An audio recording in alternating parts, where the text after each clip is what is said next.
एक बुढ़िया थी, उसके 7 बेटे थे। 6 कमाने वाले थे, एक निकम्मा था।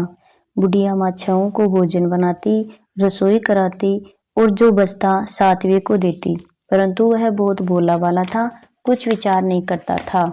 एक दिन अपनी बहू से बोला, देखो मेरी माता का मुझ पर कितना प्रेम है। वह बोली, क्यों नहीं, सबका जुटा हुआ तो तुमको खिलाती है। वह बोला, ऐसा कहीं हो सकता है क्या? मैं जब तक आंखों से नहीं देख सकता मान नहीं सकता। बहू ने हंसकर कहा, देख लोगे तब तो मानोगे। कुछ दिन बाद बड़ा त्योहार आया। घर में 7 प्रकार के भोजन, चूरमा के लड्डू बने। वह जांचने को सिर दर्द का बहाना कर पतला वस्त्र सिर पर ओढ़कर रसोई में ही सो गया और कपड़े में से देखता रहा। 6 भाई भोजन करने आए। माँ ने उनके लिए सुंदर सुंदर आसन बिछाए हैं, 7 प्रकार की रसोई परोसी है और आग्रह करके उन्हें जिमाती है। वह देखता रहा। 6 भाई भोजन कर उठे। अब बुढ़िया माँ ने उनकी जूठी थालियों में से लड्डू के टुकड़े उठाए और मिलाकर एक लड्डू बनाया। जूठन साफ कर बुढ़िया माँ ने पुकारा, उठ बेटा, 6 भाई भोजन कर गए, अब तू ही बाकी है, उठने कब खाएगा? तब वह कहने लगा, माँ मुझे भोजन नहीं करना, मैं परदेश जा रहा हूँ। माता ने कहा, जा जा, कल जाता हो तो आज ही जा। वह बोला, हाँ माँ आज ही जा रहा हूँ, कहकर घर से निकल गया। चलते चलते बहू की याद आई, जो गौशाला में कंडे थाप रही थी। जाकर बोला, हम जावें परदेश को, आवेंगे कुछ काल, तुम रहियो संतोष से, धर्म आपनो पाल। वह बोली, जाओ पिया आनंद से, हमरी सोच अठाए, राम भरोसे हम रहे, ईश्वर तुम्हें सहाय। देव निशानी आपनी, देख धरो मैं धीर, सुधी मति बिसरियो, रखियो मन गंभीर। वह बोला, मेरे पास और तो कुछ नहीं है, यह अंगूठी है, सो ले लो और अपनी कुछ निशानी मुझे दे दो। वह बोली, मेरे पास क्या है, यह गोबर भरा हाथ है। यह कह उसके पीठ में गोबर की थाप मार दी। वह चल दिया। चलते चलते दूर देश में पहुंचा। वहां एक साहूकार की दुकान थी। वहां जाकर कहने लगा, भाई मुझे नौकरी पर रख लो, व्यापारी को जरूरत थी। वह बोला, रह जा। लड़के ने पूछा, तनख्वाह क्या दोगी? साहूकार ने कहा, काम देखकर दाम मिलेगा। साहूकार की नौकरी मिली। वह सवेरे 5 बजे से रात 10 बजे तक नौकरी करने लगा। थोड़े दिनों में दुकान का लेन देन, हिसाब किताब, ग्राहकों को माल बेचना, सारा काम करने लगा। सेठ ने उसे आधे मुनाफे का हिस्सेदार बना दिया। 12 वर्ष में नामी सेठ बन गया। इधर सास ससुर उसकी बहू को दुख देने लगे। सारी गृहस्थी का काम करावे, लकड़ी लेने जंगल में भेजते। इसी बीच भूसी की रोटी बनाकर रख दी जाती और फटे नारियल की नरेली में पानी। इस प्रकार वह दिन गुजारा करती। एक दिन लकड़ी लेने जा रही थी कि रास्ते में संतोषी माता का व्रत करती दिखाई दी। वह कथा सुन बोली, बहनों तुम किस देवता का व्रत करती हो? इसके करने से क्या होता है? इस व्रत का विधान मुझे समझाकर कहोगी तो मैं आपका उपकार मानूंगी। तब एक स्त्री बोली, सुनो बहन, यह संतोषी माता का व्रत है। इसके करने से निर्धनता, दरिद्रता का नाश होता है, लक्ष्मी घर में आती है, मन की चिंताओं का भार दूर होता है, घर में सुख आने से मन में प्रसन्नता और शांति मिलती है, निपुत्री को पुत्र मिलता है, स्वामी बाहर गया हो तो शीघ्र आता है, कुंवारी कन्या को मन पसंद वर मिलता है, राजद्वार में बहुत समय से मुकदमा चलता हो तो वह निपट जाता है, क्लेश की निवृत्ति होती है, सुख शांति आती है, घर में धन जमा हो, पैसा जायदाद हो, लाभ हो, रोग दूर हो जावे और भी बहुत कुछ, मन में जो भी कामना हो वह सब इस संतोषी माता की कृपा से पूरी हो जाती है। इसमें कोई संदेह नहीं है। वह पूछने लगी, यह व्रत कैसे किया जाता है? यह बताओगी तो आपकी बड़ी कृपा होगी। स्त्री कहने लगी, 1.25 आने का गुड़ चना लेना, इच्छा हो तो 5.25 आने का, 1.25 रुपए का सहूलियत के अनुसार बिना परेशानी श्रद्धा प्रेम से जितना बन सके सवाया लेना, 1.25 पैसा से 5.25 आना तक, इससे भी ज्यादा शक्ति और भक्ति के अनुसार लेना। प्रत्येक शुक्रवार को निराहार रहकर कथा सुनना, इस बीच में कर्म नहीं टूटना चाहिए, लगातार नियम का पालन करना चाहिए। सुनने वाला कोई ना मिले तो घी का दीपक जला उसके आगे रख, जल के पात्र को सामने रख, कथा कहना परंतु नियम न टूटे। जब तक कार्य सिद्ध न हो नियम पालन करना, कार्य सिद्ध हो जाने पर व्रत का उद्यापन करना। 3 मास में माता फल पूरा करती है। इसमें यदि किसी के खोटे ग्रह हों तो माता 3 वर्ष में अवश्य कार्य सिद्ध करती है। फल सिद्ध हो जाने पर उद्यापन करना चाहिए, बीच में उद्यापन में नहीं करना चाहिए। उद्यापन में डाई सेर, आटे का खाजा, इसी परिणाम से खीर और चने का साग बनाना, 8 लड़कों को भोजन कराना, जहां तक मिले देवर जेठ भाई बंधु कुटुंब के लड़के लेना, न मिले तो रिश्तेदार पड़ोसियों के लड़के बुलाना, उन्हें भोजन करा करके यथाशक्ति दक्षिणा देना और माता का नियम पूरा करना। उस दिन घर में खटाई कोई न खाए। यह सुन बुढ़िया के लड़के की बहू चल दी। रास्ते में लकड़ी को बोझ को बेच दिया और उन पैसे से गुड़ चना ले माता के व्रत की तैयारी करने लगी। आगे चली, सामने मंदिर देख पूछने लगी, यह मंदिर किसका है? सब कहने लगे, यह संतोषी माता का मंदिर है। यह सुनकर मंदिर में जा माँ के चरणों में लौटने लगी। दीन होकर विनती करने लगी, माँ मैं बड़ी दुखी हूँ, व्रत के नियम कुछ नहीं जानती हूँ, मैं निर्धन और दुखी हूँ। हे माता जगत जननी, मेरा दुख दूर करो, मैं तेरी शरण में हूँ। माता को दया आई। एक शुक्रवार बीता कि दूसरे शुक्रवार को उसके पति का पत्र आया और तीसरे शुक्रवार को ही उसका भेजा हुआ पैसा भी आया। यह सब देख जेठ जिठानी मुंह सिकोड़ने लगे, इतने दिनों में इतना पैसा आया, इसमें क्या बड़ाई है।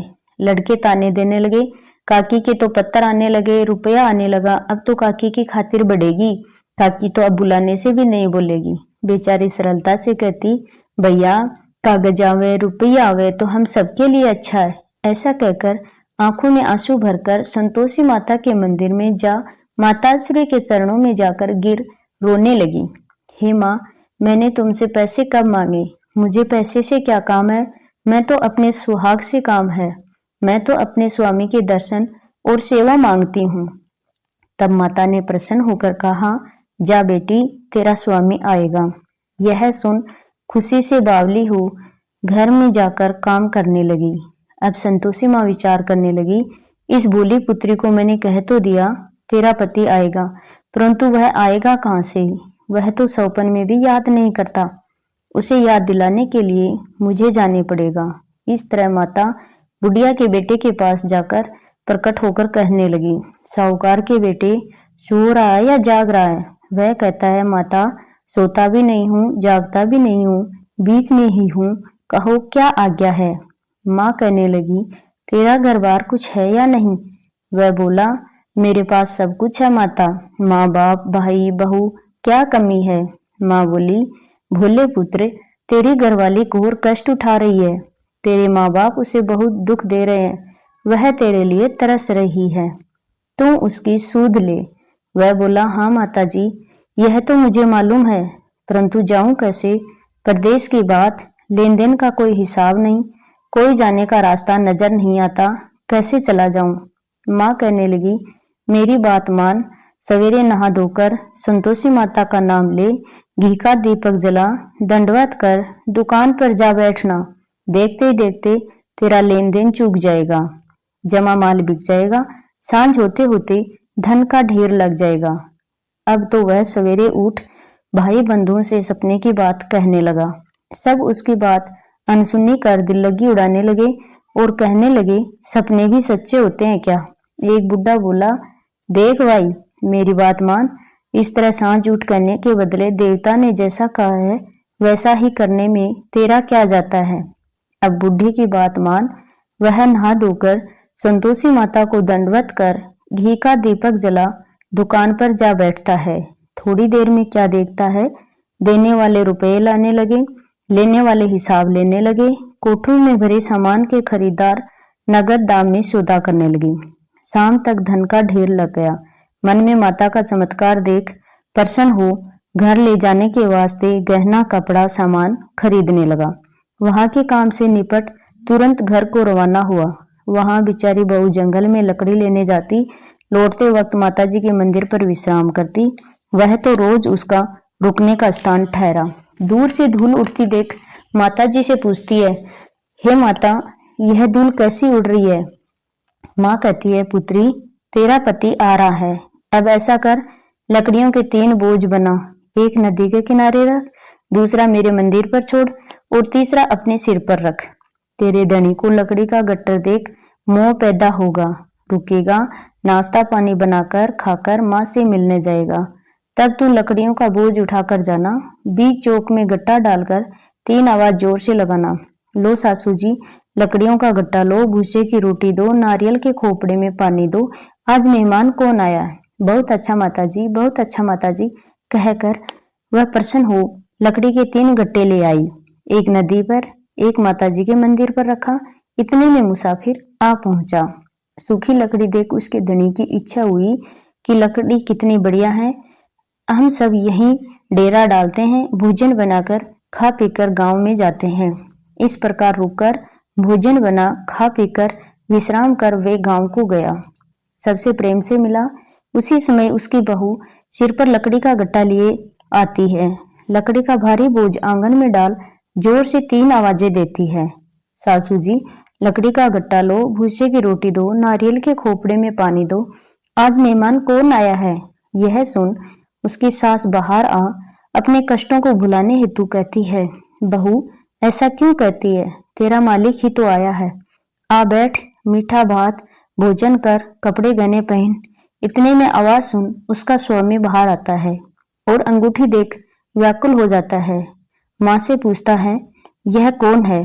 माँ कहती है, बेटा, ये तो तेरी बहू ही है। आज 12 वर्ष बीत गए जब से तू गया है ना, तब से सारे गांव में जानवर की तरह भटकती फिरती है, कामकाज कुछ करती नहीं है, 4 समय आकर खा जाती है। अब तुझे देखकर भूसे की रोटी और नारियल के खोपड़े में पानी मांगती है। वह लज्जित हो बोला, ठीक है माँ, मैंने इसे भी देखा है और तुम्हें भी देखा है। अब दूसरे घर की ताली दो तो उसमें रहूंगा। तब माँ बोली, ठीक है बेटा, जैसी तेरी मर्जी, कहकर तालियों का गुच्छा पटक दिया। उसने ताली ले दूसरे मकान में जो तीसरे मंजिल का कमरा खोल सारा सामान जमाया। एक दिन में ही राजा के महल जैसे ठाट बाट बन गए। अब क्या है, दोनों सुखपूर्वक रहने लगे।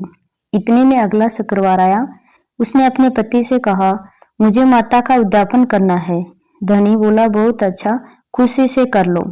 तुरंत उद्यापन की तैयारी करने लगी। जेठ के लड़कों को भोजन के लिए कहने गई। उसने मंजूर किया, परंतु जिठानी अपने बच्चों को सिखाती है, देखो रे, भोजन के समय सब लोग खटाई मांगना, जिससे उसका उद्यापन पूरा न हो।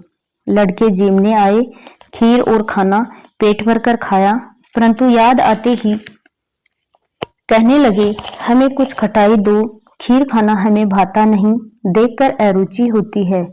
बहू कहने लगी, भाई, खटाई किसी को नहीं दी जाएगी, यह तो संतोषी माता का प्रसाद है। लड़के उठ खड़े हुए, बोले, पैसे लाओ।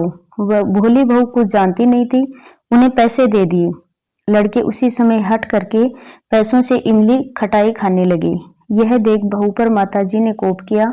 राजा के दूत उसके धनी को पकड़कर ले गए। जेठ जिठानी मनमाने खोटे वचन कहने लगे। लूट लूट कर धन इकट्ठा कर लाया, चाचा को पकड़ कर ले गए। अब सब मालूम पड़ जाएगी जब जेल की रोटी खाएगा। बहू से ये वचन सहन नहीं हुए और रोती रोती माताजी के मंदिर में गई। माताजी से कहने लगी, हे माँ, तुमने ये क्या कर दिया? हंसाकर अब क्यों रुलाने लगी?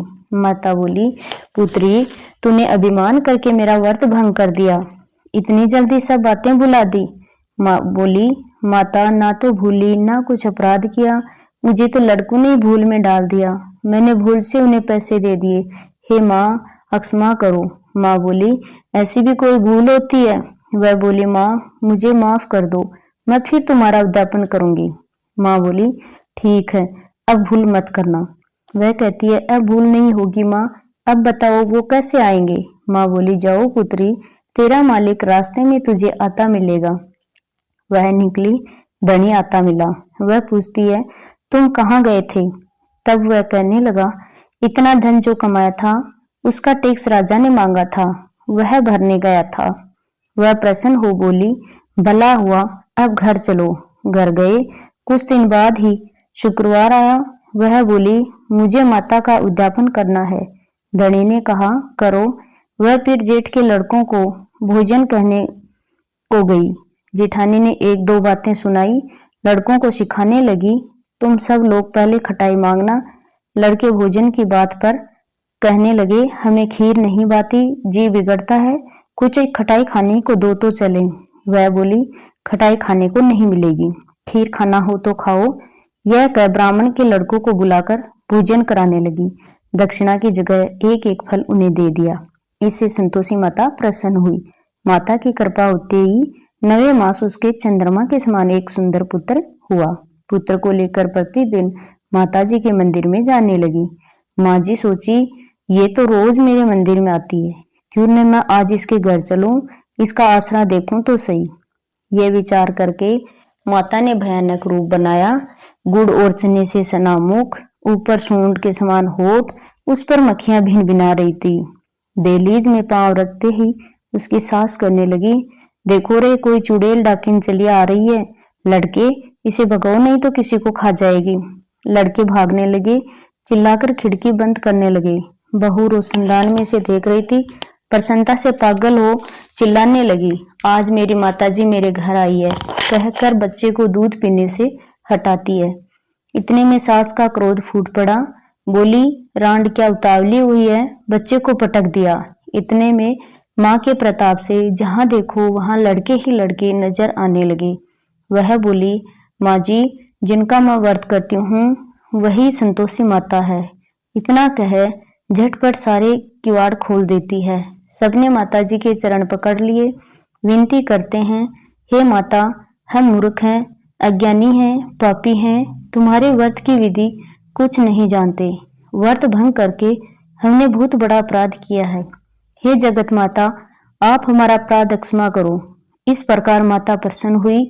जैसे बहू को प्रसन्न हो फल दिया, वैसी माता सबको देना, जो पढ़े सुने उसका मनोरथ पूर्ण हो। जय बोलो संतोषी।